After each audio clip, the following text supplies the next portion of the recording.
saking banyaknya tingkat perceraian di Indonesia, Surabaya itu lebih kurang 1 bulan dari saya sementara 1.000, 1 tahun hitungan dikalikan berapa, lebih kurang 12.000, 10.000 sudah 12.000 janda baru. Jangan nggak lihat di sana banyak janda-janda muda, enak, insyaallah, gitu.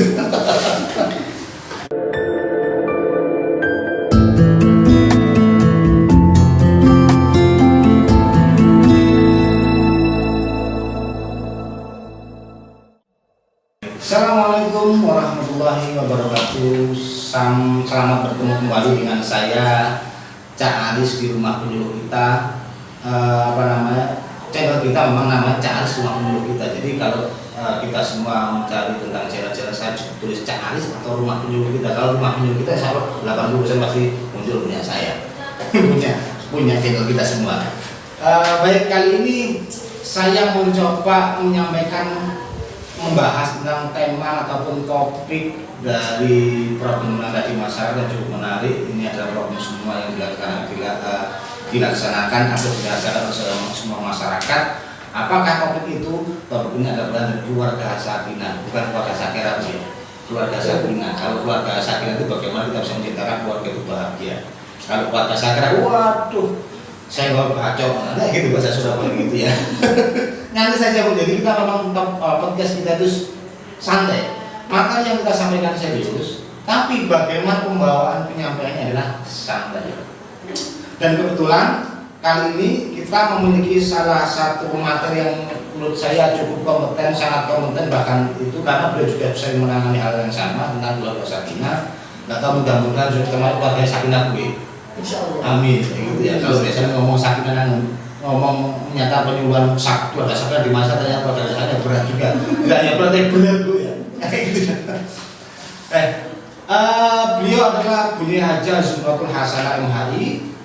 Beliau bertugas setiap harinya di Kementerian Agama Kota Surabaya dan ditugaskan di KUA atau Kantor Urusan Agama Kecamatan Belayunan. Benar Bu? Salam dulu. Assalamualaikum. Waalaikumsalam. Gimana Bu kabarnya hari ini? Sehat? Alhamdulillah baik Bu. Alhamdulillah sehat, baik semuanya, mudah-mudahan dengan juga begitu. Amin. Panjang umur, sehat, rezeki lancar. Yang ingin nikah lagi monggo. Enggak ya? Betul ya? Nikah lagi berarti menghadirkan rumah tangga keluarga sakinah ya. Biasanya seperti itu masyarakat kita gitu ya. Mudah-mudahan kita bisa alhamdulillah, saya belum kepingin. Baik Bu. Begini Bu. Memang channel konten-konten kita insya Allah mulai hari ini lebih banyak kita bahas tentang bagaimana sikap kita tentang sebagai seorang penyuluh di masyarakat kita. Nanti saya juga akan menghadirkan beberapa tamu yang lain, tidak hanya penyuluh di Kecamatan Belayunan, mungkin penyuluh dari Kota Surabaya yang lainnya, atau mungkin di luar Kota Surabaya bahkan yang lainnya. Kalau ada tema-tema yang pas, tepat, dan mereka dari pembicara juga akan saya hadir insya Allah. Dan ini mudah-mudahan lancar ya. Bu, mohon izin bertanya. Saya Cak Aris, Mas Aris silakan, memang biasa saya sebut Cak Aris. Kalau dipanggil Gus, Gusuran kayak apa enggak pantas. Pokoknya Yai kalau pantas belah, Yai bujuni dulu jadi ini. Enggak Bu, begini Bu. Kami semua para audien atau para pemirsa atau mungkin para subscriber kita yang ada di YouTube atau para follower kita di medsos yang lainnya, banyak sih problem yang mereka rasakan berkaitan dengan background juga sebuah keluarga sakinah. Tema ini berkaitan dengan itu, maka saya menjadi apa sih keluarga sakinah, pandangan dari teman-teman penyuluh Kementerian Agama tentang penyuluh agama Islam, khususnya dari Indonesia, seperti apa sih keluarga sakinah? Mungkin bisa dimulai. Baik Mas Aris, gini ya, kalau kita bicara tentang masalah keluarga sakinah, nah kita kembali berkonteksnya aja dulu. Keluarga itu apa sih sebenarnya? Keluarga itu adalah unit terkecil dari sebuah rumah tangga, yaitu keluarga. Keluarga itu biasanya terdiri dari ayah, ibu, anak. Nah, terbentuklah sebuah keluarga. Di dalam masyarakat disebut sebagai bagian terkecil atau unit terkecil. Nah, bagaimana menciptakan keluarga ini agar bagus, agar baik, agar berbahagia. Nah ini kita harus bisa mengendalikan segala sesuatu yang akan terjadi di dalam rumah tangga itu. Sakinah itu apa sih sebenarnya? Sakinah itu sebenarnya keluarga sakinah. Sakinah itu sendiri memiliki arti tentram, bahagia, kemudian damai. Nah seperti itu. Kalau kita sambung dengan keluarga sakinah, berarti keluarga yang bahagia, keluarga yang tentram, keluarga yang sehat, artinya keluarga itu nyaman, intinya ada sebuah kenyamanan, kebahagiaan, kenyamanan, ketentraman. Di situ dibalut jadi satu. Jadi bagaimana menciptakan keluarga itu dari keluarga yang bahagia, keluarga yang sejahtera, yang tentram, tidak ada masalah. The home is sweet home, yang berarti ya. Jadi, nah apabila namanya keluarga, namanya kita ini sebagai orang hidup, ya tentu akan terjadi segala sesuatu mungkin di lain hari dan waktu.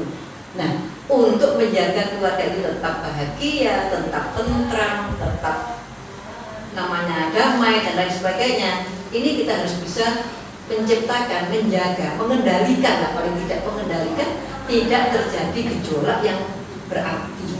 Bagaimana caranya? Nah, itu yang harus kita buktikan agar menjadi keluarga sakinah. Nah, caranya itu gimana Bu kira-kira? Jadi misalnya ya kalau Mas Aris tanya caranya, banyak cara, banyak 1000 cara sebenarnya. Kalau ada masalah harus kita pandai memahami, mensiasati, menciptakan, mengembalikan situasi. Nah, misalnya ada sesuatu, misalnya dari keluarga sendiri, namanya sama-sama punya, manusia itu punya emosional, sama-sama punya hati. Nah, kita kalau ada salah satu yang bermasalah, ada sesuatu yang kurang berkenan misalnya, nah paling tidak ada satu kuncinya, saling memaafkan. Saling memaafkan itu yang paling penting. Saling menghargai. Ya, saling memaafkan, saling menghargai, ini di situ salah satu. Itu kadang-kala di dalam rumah tangga itu tidak saling memahami, tidak saling memaafkan, punya ego yang tinggi dan lain sebagainya. Nah, di situ terjadi gontok-gontok yang tidak henti. Nah, seperti itu. Padahal kita sebagai orang yang beriman, kita sebagai orang yang yang harus sabar sebenarnya, itu harus sabar kita itu. Memang diperintahkan oleh Allah manusia itu harus sabar. Sabar itu untuk mencapai sukses itu harus sabar, harus tekun, harus ukur. Ya harus istiqomah. Istiqomah itu bukan istri 3 di kontrakan rumah, bukan. Seperti itu. Nah, itulah kita harus membalut semuanya, kita bawa, semuanya kita balut dengan rasa yang di dalam hati kita. Tidak tidak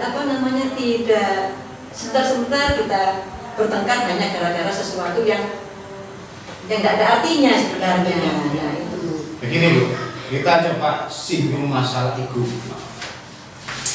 Kita kembali masalah ego, seringkali kita kembali ya, wanita saat ini, wanita dia anggap saja lah wanita karir. Karena apa?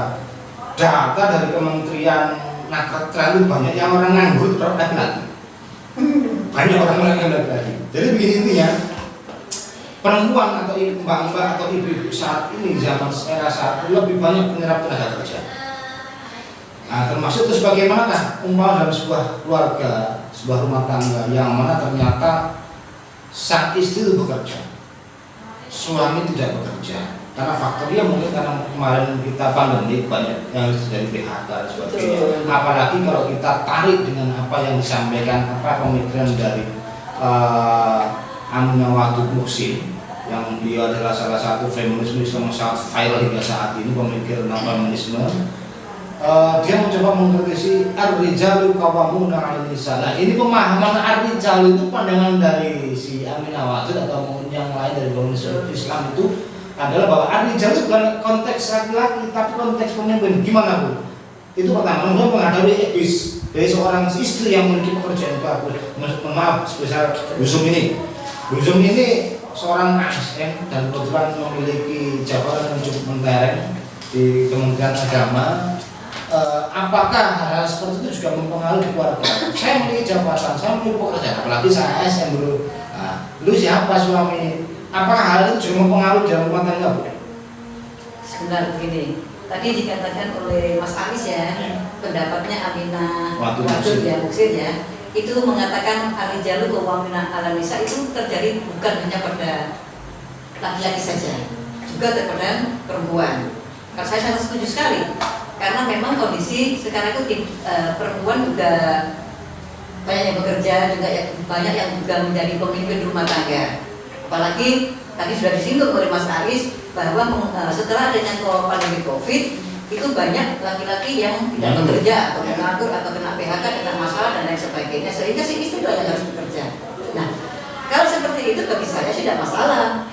Nah, Allah memberikan rezeki itu bukan dari suami saja, mungkin juga dari istri. Dari anak. Nah, kita sebagai seorang yang berumah tangga, punya suami, punya anak dan lain sebagainya. Apabila ada sesuatu suami bisa tidak bekerja atau jatuh, nah istri lah harus bekerja, membantu. Itu memang perannya di situ ya. Nah, di situ membantu. Tidak serta-merta kita bercerai, tidak serta-merta kita bertengkar terus bercerai dan lain sebagainya. Tidak, namanya tidak akan menciptakan suatu rumah tangga yang baru. Berarti yang dinamakan rumah tangga itu guys, teman-teman, rumah tangga itu kalau kita bayangkan ada sebuah rumah. Nah, suami, istri, anak itu sama dengan tiangnya. Kalau tiangnya satu roboh karena egonya, rumah pasti roboh. Kira-kira gitu loh maksudnya. Kira-kira seperti itu. Dan kita saling menjaga, kita saling menyangga. Mana salah satu yang jatuh, kita harus membangun segera kita bangun kembali. Ya seperti itu. Nah, seperti itulah kira-kira Mas Aris. Terus begini Bu, ini data terakhir saya kemarin di Pengadilan Agama Kota Surabaya Bu ya. Kemudian saya juga sering main sudah ada perdulah. Bukan berarti saya mendaftaran cerai atau mendaftar apa tidak. Jangan sampai ya. Ini kita harapan kita jangan sampai itu terjadi bagi semua masyarakat Indonesia. Itu jangan, karena setiap adanya sebuah perceraian, loh rumah itu pasti akan bergetar. Dari sopo itu untuk Dewi.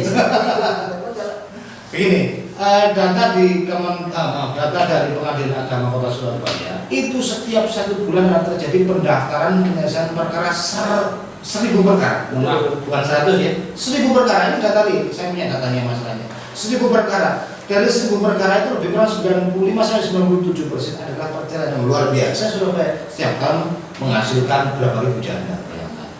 Nah, seperti itu beritanya memang seperti itu. Nah, bayangkan ini apa sih faktornya?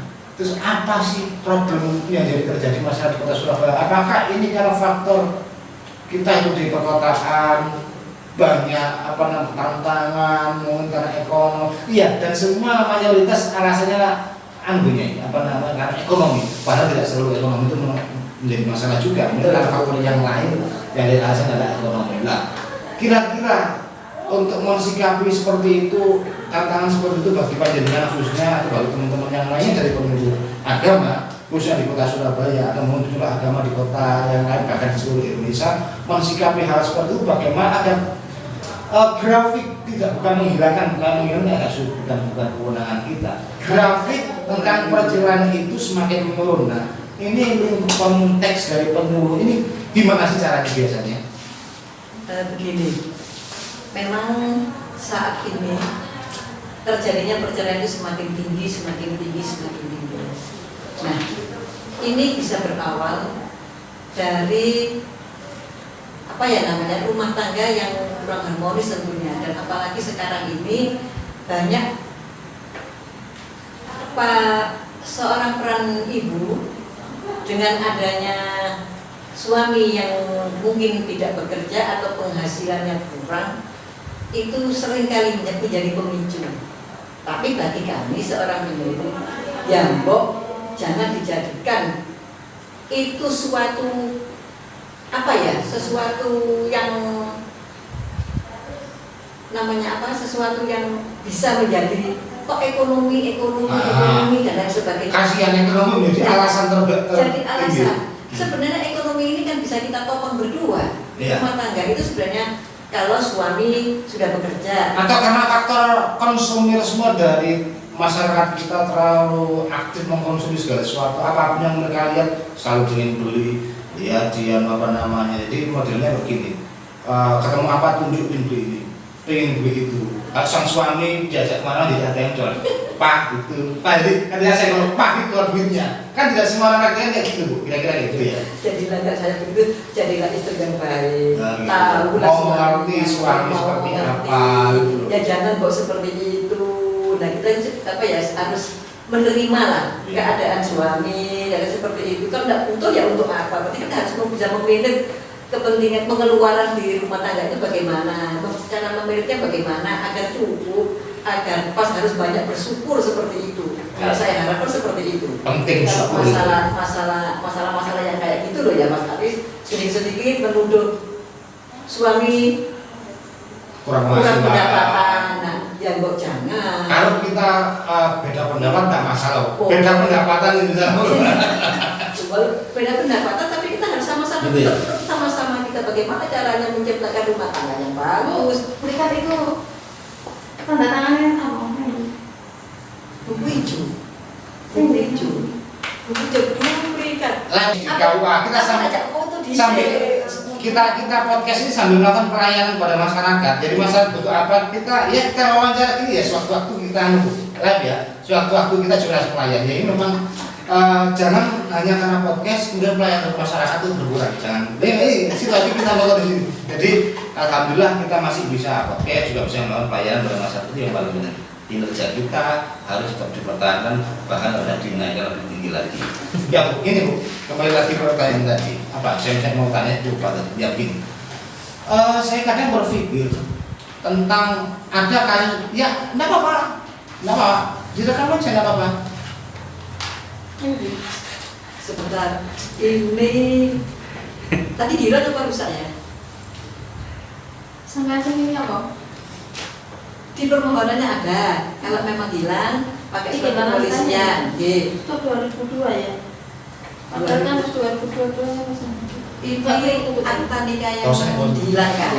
Akta nikah yang Ya, tadi memang kita podcast ini sambil melakukan pelayanan kepada masyarakat, bahwasanya pelayanan masyarakat pada masa itu harus kita utamakan. Karena apapun kita berada menjadi pelayan masyarakat itu apa insya Allah kita sabar.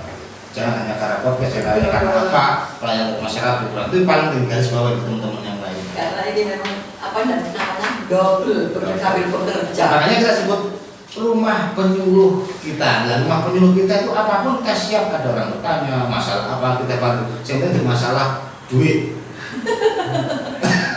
Itu. Bu, kembali ke masalah berikutnya. Begini Bu, saking banyaknya tingkat perceraian di Indonesia, Surabaya itu lebih kurang 1 bulan dari saya sementara 1.000, 1 tahun hitungan dikalikan berapa, lebih kurang 12.000, 10.000 sampai 12.000 janda baru. Jangan nggak lihat di sana banyak janda-janda muda, bahaya, insya Allah, gitu. Jadi, inilah kasihan. Kalau sudah terjadi kondisi sosial seperti itu, kasihan anak. Bagaimana ketika suatu keluarga sadar ini tidak akan terwujud? Mana peran kita sebagai penyuluh, panjenengan kita semua menyampaikan kepada masyarakat. Yang menilai gini, apakah perkawinan di bawah umur mungkin bisa jadi karena LKMD? Tahu ya? LKMD lama kali motor di si alias bending di Kano, karena gitu ya. Banyak tahu Surabaya. Faktor itu apa juga mempengaruhi terjadi sebuah perceraian Bu? Ya, gini, Mas Aris. Kalau kita amati, saya ini sering mengamati dengan masalah-masalah yang ada di masyarakat seperti itu ya. Karena masyarakat kita ini memang masyarakat majemuk. Jadi ada yang memang kalau di aturan dari pemerintah sendiri, menikah itu setelah di usia 19 tahun. 19 tahun. Baik laki-laki maupun perempuan. Tapi ada kadang-kala terjadi yang tidak diinginkan. Perkawinan itu harus terjadi di bawah umur 19 tahun. Tapi kenyataannya kalau saya sendiri pribadi survei dengan adanya seperti itu, pada masyarakat itu apabila pernikahannya itu di bawah umur, ini memang kenyataan betul Mas Aris. Beda dengan yang usianya di atas 19 tahun.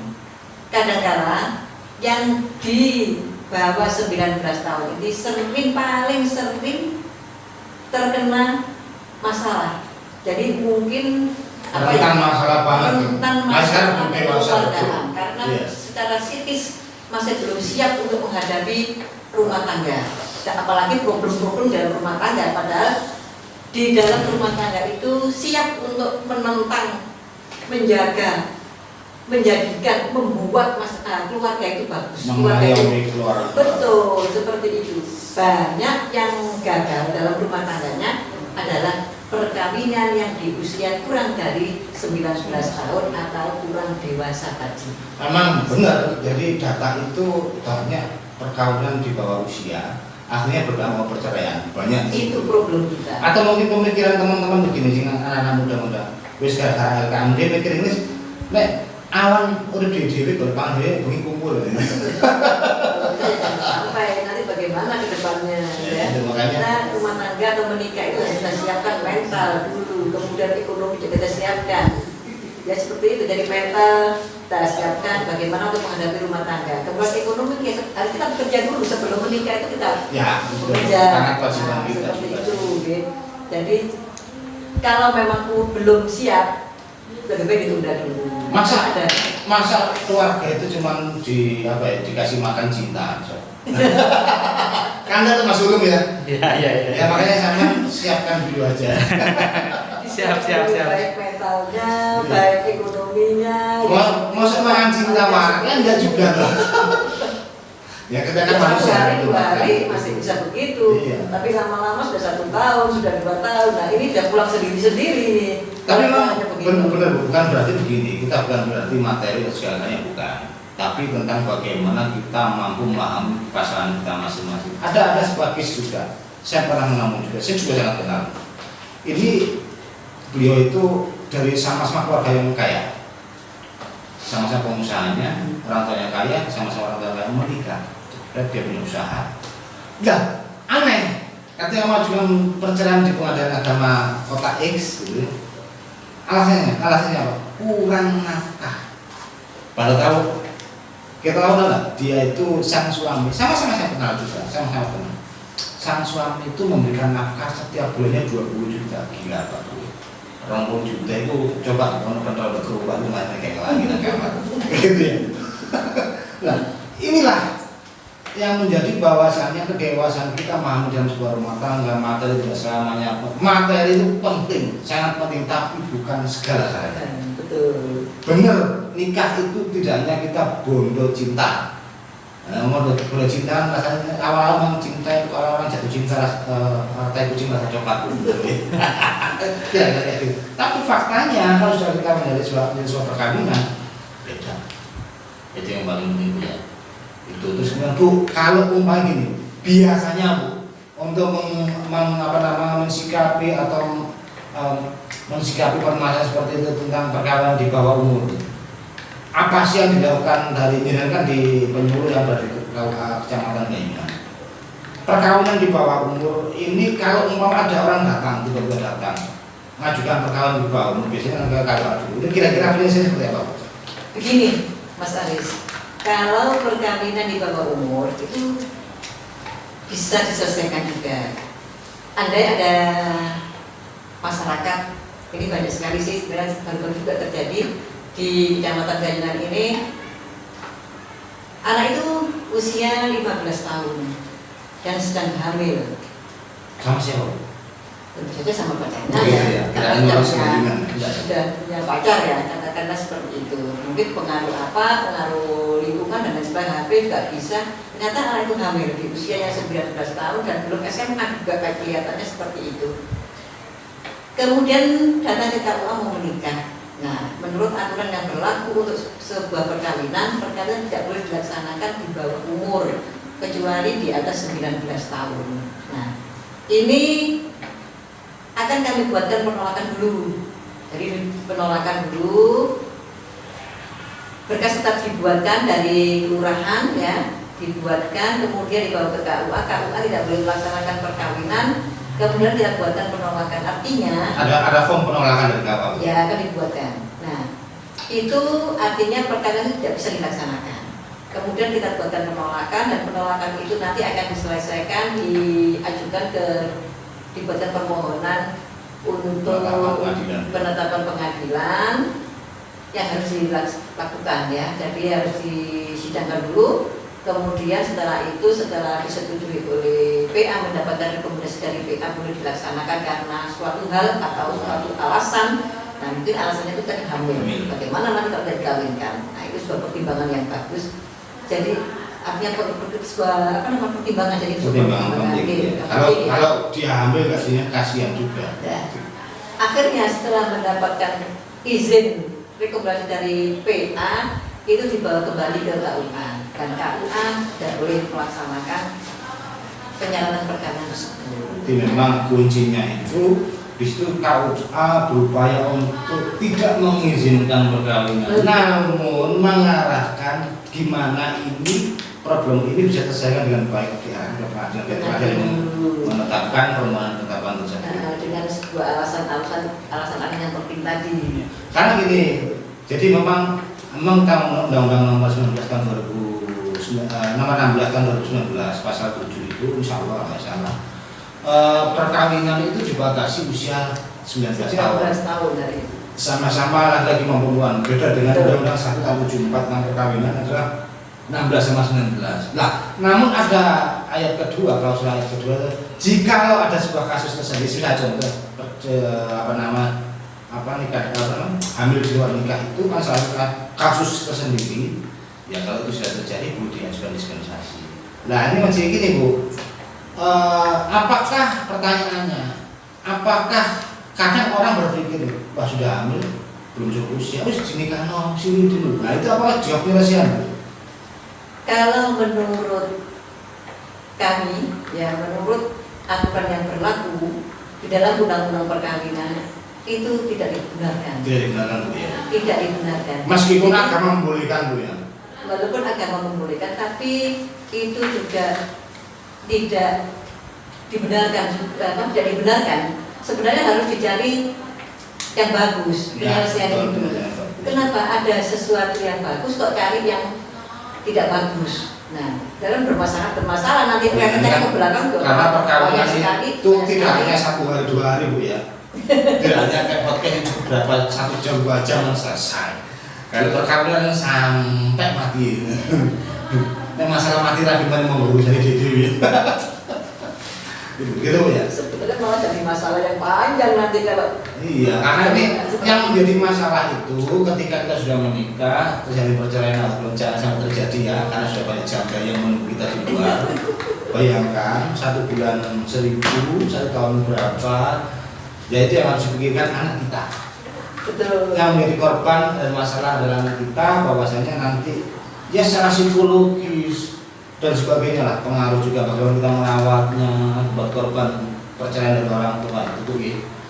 Bu, kira-kira ada yang bertanya untuk saya Bu tentang podcast ini? Podcast kita terus terang kita dari Kosi Kantor Urusan Agama Kecamatan Gayungan. Memang kita sambil podcast, sambil banyak masyarakat. Ya, terima kasih Mas Aris. Tadi sudah dibuatkan podcast seperti ini. Mudah-mudahan sedikit penjelasan ini bisa membantu masyarakat, sekaligus nanti bisa menjadi apa yang namanya ya, sebuah sosialisasi. Ya, paling aktivis atau pencerahan kepada masyarakat.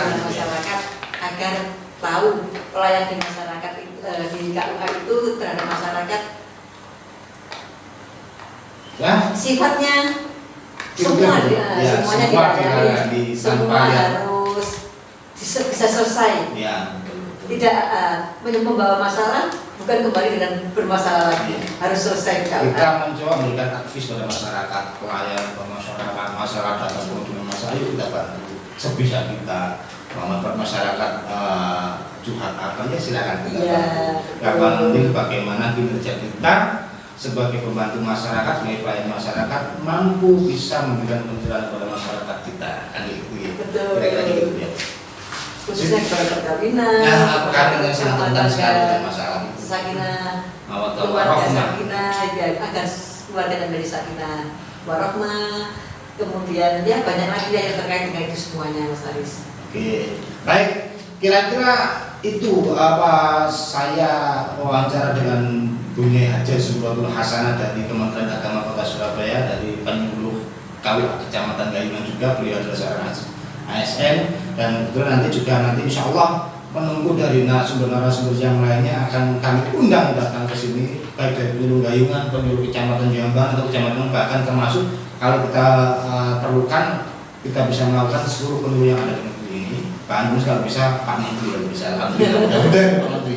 Dan ini harapan kita cuma tujuannya satu, yaitu bagaimana kita bisa membantu melayani masyarakat, memberikan pencerahan pada masyarakat agar masyarakat memahami bagaimana ini sebagai semestinya, dan kita sebagai pelayan masyarakat insya Allah memberikan semaksimal mungkin. Baik teman-teman semua, kira-kira cukup sekian Bu ya dari podcast kita, dari Cak Aris rumah penyuluh kita. Bu, kita salam dulu pada mereka. Yuk. Assalamualaikum. Baik, saya Assalamualaikum warahmatullahi wabarakatuh.